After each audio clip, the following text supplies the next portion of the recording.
How to choose a coding bootcamp? I get this question quite a lot, so I normally shy away from using the usual answers because everyone's looking for a money-back guarantee, or they're looking for, some people will tell you it's got to be this technology or got to be that technology. I say start to think about what you want as a job and try and then learn at a boot camp that's going to teach you skills to get towards that job. Now, it might be, I just want to be a good coder, and learning the fundamentals of coding, regardless of the language, is a great thing. So if you can find somewhere that teaches you that good foundation, that's great. But if you definitely want to go into a specific field, then choose the tech accordingly. But I don't really want to get bogged down with that. I want to look at this more from the idea of actually getting a job. Because for most people, that's what they really want, right? We all want the money. No, kidding.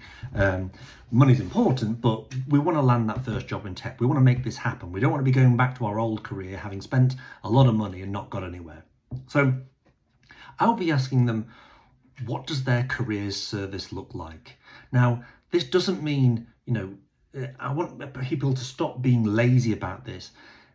Job guarantee and things like that are not saying, hey, you have to do nothing. We'll just place you. We'll just throw you straight into employment. This never happens. I'd like to say it rarely happens. It never happens.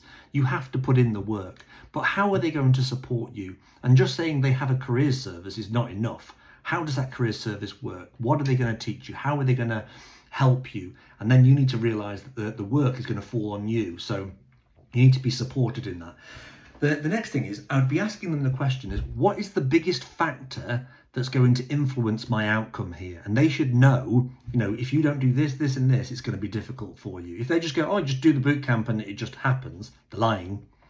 So that should be a warning flag. And they should be telling you things, and you shouldn't be afraid to hear that these things are going to mean work for you.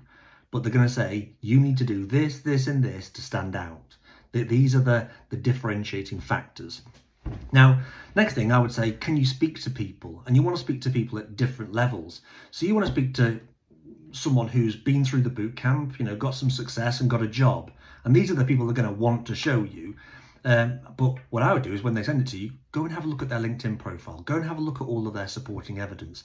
Is it clear? Now, you should learn beforehand, what does a good profile look like? But if you can't see the value popping out at you, then that's going to be a bit of a worry.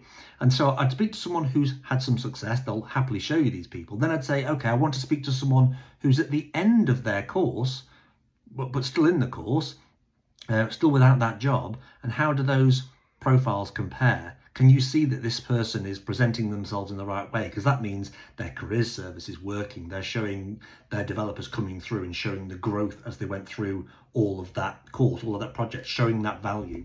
And then the next one, the one that they might be a little bit reluctant, is I want to speak to someone who's been through the course and didn't get a job.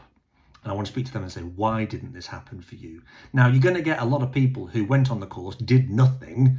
They might have done a lot of work actually in terms of coding, but did nothing in terms of careers. Ignore that.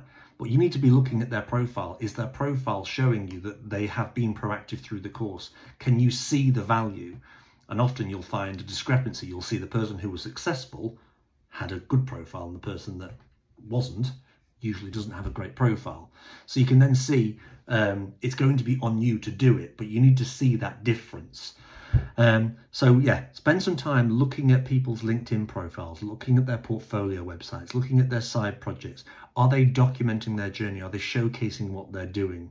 And then really start to be truthful with yourself about how much work this is going to be for you, because the only person that's going to look after you in your career is you.